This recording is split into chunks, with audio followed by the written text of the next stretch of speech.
Great. So these are some of the things that you would like to feel or experience while you're here. Love, affection, trust. You want to feel inspired. You want to feel freed, feel accepted, uplifted. You want development and learning. You want practical tools. You want understanding.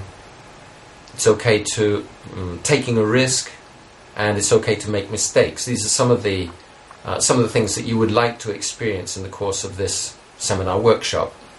So these are, they're vague. We want them, but they're not specific. It's difficult to know from that whether it's happening or whether it's not happening. Now, what I would like to do is to put forward some specific behaviors that we can commit to, and if we follow these guidelines, that will help to produce this atmosphere that we all want to experience and be a part of. The first guideline is that confidentiality is required. Whatever you hear here, it has to stay here. It doesn't go out. We don't tell other people the content of what went on in this workshop. This is really important. If we know that we're free to express ourselves, even things, positive things or negative things that we don't normally tell other people, if we can do that in confidence, then we'll have confidence to open up. Otherwise, we won't have confidence. So confidentiality is very, very important. And we all need to make a commitment, a mutual commitment to be confidentiality. We're not going to disclose the content of what went on here. Then the next one is expressing ourselves openly. And the flip side of that is paying attention. We'll have to learn to do this, because in ordinary conversation, neither we express ourselves very clearly and openly, frankly, neither do we actually attend very closely to what the other person is saying. Another thing is, this is called unconditional positive regard. It means it's okay for us to be as we are.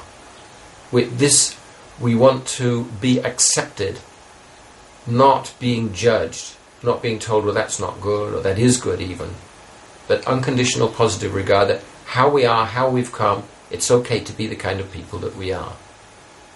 Of course, there's also the other side of that, is that we have to have respect for the other members of the group. Not that I can impose some, burden them with expecting them to be too tolerant of idiosyncrasies or things which go beyond reasonable social boundaries, or how we can, having respect for each other's sensitivity.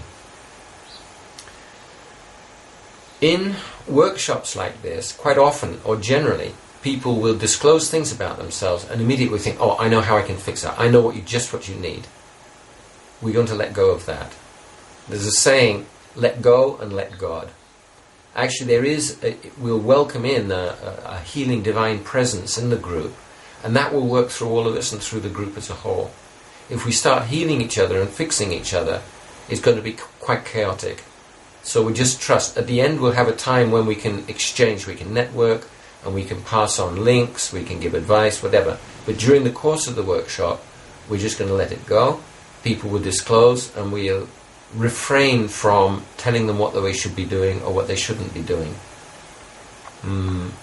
Now, when I said let go and let God, this part of the framework of this workshop is, it is completely non-denominational. We believe that we are spiritual beings.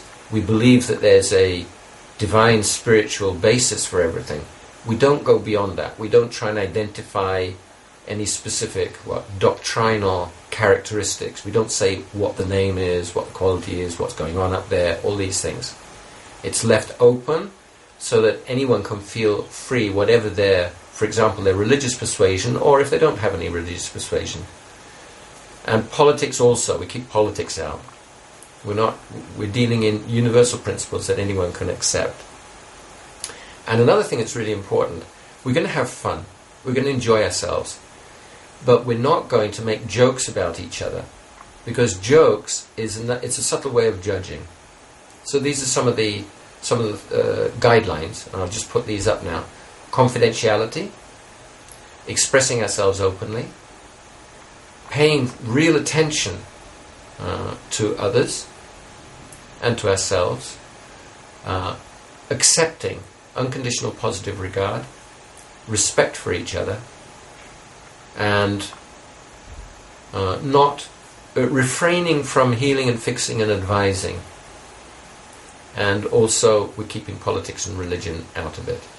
Okay, so if we have this as a framework, I can guarantee that this will have a very positive and effective experience here in this workshop.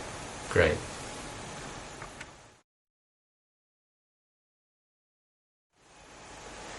A lot of our experience comes from who we think we are. If I think that I'm a great person, I can act in a great way. And if I think I'm a very small and useless person, then I'll think in a small and useless way.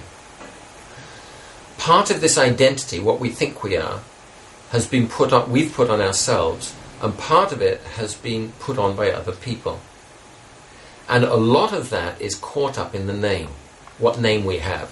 When somebody calls that name, for example, if we got the same name now that we had when we were children, so many times, hey, you come here, you don't do this, don't. So with the name has come a lot of associations, some positive, but a lot of negative. During the course of this workshop, we're going to make a new identity for ourselves, and we're going to make a new name for ourselves. And we're going to call each other by the new names, and not by the old names. At the end of the workshop, we'll have a time when we can debrief.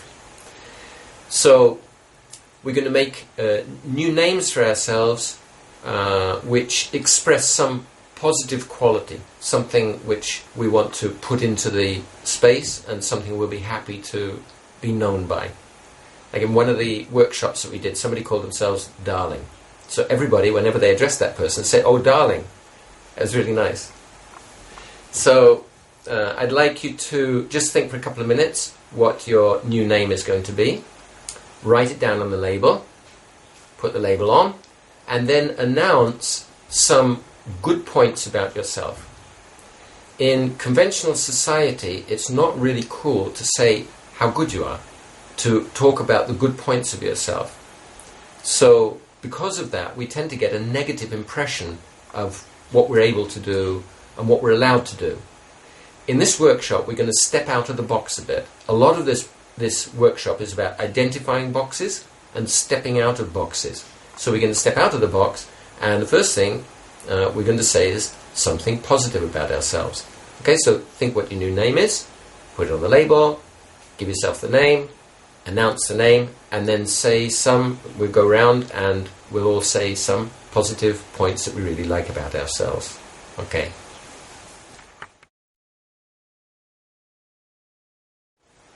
Now we're going to do something else to help us to step out of the box and to step into a more positive space. You've each got a piece of paper which is big enough that you can stand on it, and you can draw an outline of your feet. That represents where you're coming from. So you've got a felt pen, just draw an outline of your feet on the paper. And what we're going to do is we'll stand in a circle with these pieces of paper on the floor. This represents what we're coming from. It represents our conventional space, our conventional way of being, the way that we deal with ourselves, the way that we deal with everybody else, the kind of conditions, situations, everything. And we're going to step out of that, and we're going to step into the new circle, which is a sacred space, where we're going to be together in a new way, with our new names, and we're going to be together, we're making a commitment to follow these guidelines and to make a really positive helpful experience for ourselves and for everybody else in the group and for the group as a whole. So I'd like you to draw around your feet on the paper, and then we'll stand in a circle, and then we're going to make a commitment to these guidelines, and then we'll step out of our conventional position and into the sacred space. Okay, off you go.